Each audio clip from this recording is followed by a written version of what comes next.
What's up, friends? It is your girl Sarah from Sarah Styles here. I am buying an entire closet today. They said it's over 1,000 items, a Poshmark closet. Someone that follows me on social media said, hey, I have a full-time job and I just don't have time for this anymore. Would you be interested in purchasing it? I have done this quite a few times in the past and it's really been fruitful for me, as honestly, inventory is kind of my bottleneck right now. Figuring out how to get inventory is getting harder out there.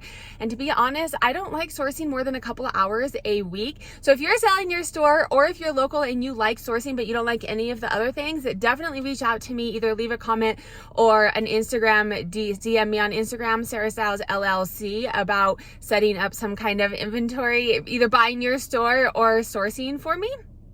Anyway, so I have done this a couple times in the past, but today they are getting a moving company. They said it was too much for their car, likely too much to fit in my van. They live the inventory is about an hour away.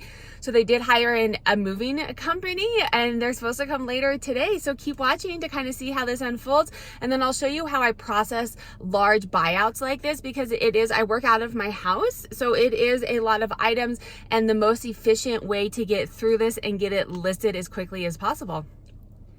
All right, friends, I got a call that said they are on their way. Should be about 45 minutes. I have completely cleared out my office. So all of this is coming in boxes.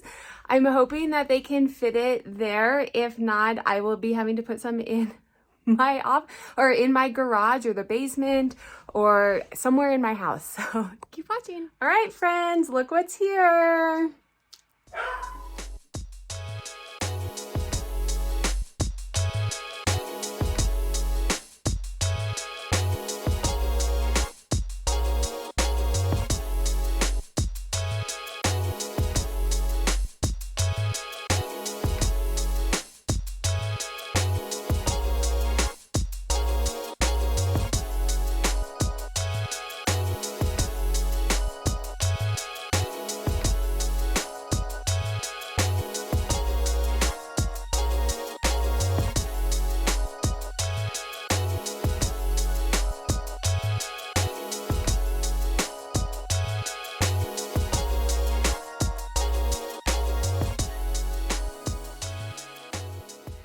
Friends, it is here.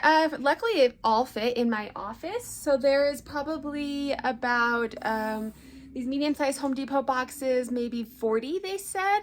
So it's around 1,000 items. I will start going through it, and before I'll show you on this video how I go through and process it, and because it is 1,000 items and I have to go through and process and list the quickest way to do this and how I do it. So keep watching.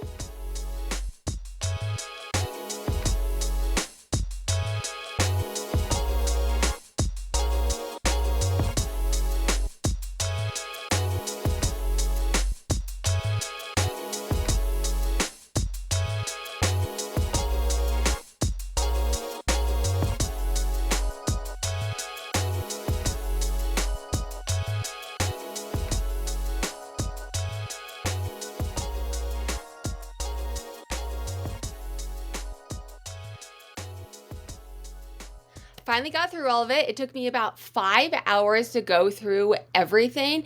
And the way that I go through it is I put everything hanging up that needs to be hung up. All of these piles, I'm kind of backwards. All of these piles are things that also need to be hung up, but I only have one really sturdy hanging rack. So I lay them flat in there and then I'll move them up. All of this stuff, sorry friends, I'm backwards. All of this is shoes. So I do lots of batch working. And then this is purses. And then I had one bin. I've already photographed it since I've done this video, but I had one bin that was shoes. What happens when I do this is I have a sticky note that goes in front. It's going to look similar to this. It's going to tell me the place that I purchased. This is my SKU number for my financial workbook to know my cost of goods. This is my cost of goods that's associated with it. And then this is an old one. There was 2 items from this purchase that I had to donate. So that'll go into my financial workbook. One of those sticky notes you can see right there on this red, here we go. On this red one, there's a sticky note sitting on top of it. I take a picture of that before I take photos so my virtual assistants know. I will link a video up here of my processes that I go really deep into this process, I did end up keeping only about half of what I purchased. So lessons learned from this, I'm going to get into the data to see if it's worth it. Lessons that I learned quickly in this is I just gradually looked at their closet. It's someone that I knew a little bit. We'd been chatting back and forth, and so I was like, oh, I'm sure they have really good stuff. I looked at some of their closet and it seemed okay. I have since started asking when people say, hey, can I buy we do want to buy my closet out. I have since been asking for a Poshmark inventory report to be downloaded and sent to me. So it's basically like a manifest, and I can go through and see exactly what they have it priced at, and kind of make a more educated decision based off of that. It's always a learning process, so I am sharing that with you. But now let's go ahead and look into the data and see. I always do the wrong one. Let's look into the data and see if it's actually been worth it for me. If you're new to the channel, this is the Sarah Styles Sales and Trends dashboard. It is linked down below. It's a one-time purchase in Google Sheets. You track and manage your data up to 25 different platforms, and then you have access to this chart as well as many, many others. If you are part of the Gold membership, YouTube membership, you get this for 50% off, as well as 2 free courses, a couple other downloadables, free content, YouTube lives with me, lots of stuff. So you can join YouTube memberships down below. So we're looking at this, and this is part of why I have this sticky note, is so it tells me the place of purchase. So then as things start selling, I can see, hey, is starting to do buyouts really worth my time?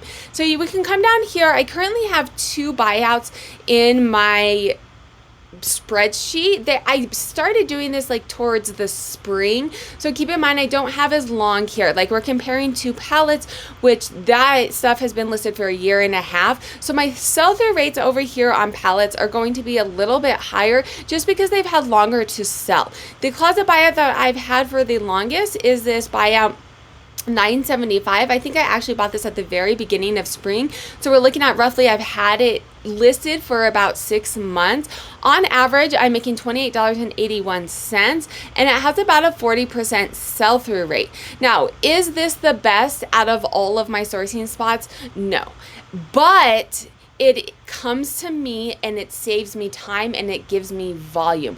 The problem that I'm having, my kind of bottleneck right now with sourcing, is getting the volume that I want to list. I'm listing 12 items a day. That would be multiple days sourcing at the bins, or going to the thrift store. I could probably get about 84 items in a couple of hours at the thrift store. The struggle with the thrift store for me, though, is our thrift store is priced really high, and the only way that I'm finding that I can turn a profit is if I go on sale days. Sale days in my area are on Saturdays, and I have a family. We have soccer practice, or we have soccer games, we have swim meets, I enjoy my family.